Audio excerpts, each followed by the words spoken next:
Mahigit 30 iba't ibang klase ng baril at gun accessories ang nakuha ng PNP-CIDG sa isang gun running syndicate sa Lipa City, Batangas. Iprinisinta kanina ni PNP Chief Ronald De La Rosa ang mga nakumpiskang armas at ang leader umano ng sindikato na si Romel Litan.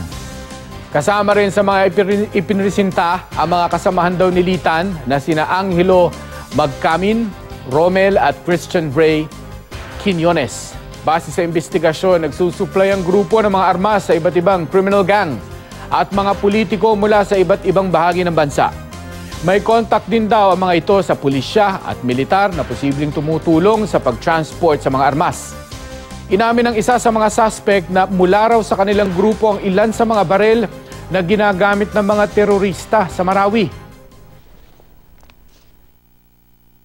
Kung yung mga baril na yun, ng mga politiko na nakabili sa kanya ay na-recover doon sa mga maote, mga nakipaglaban sa ating pwersa doon sa Marawi, then makasama siya doon sa rebellion.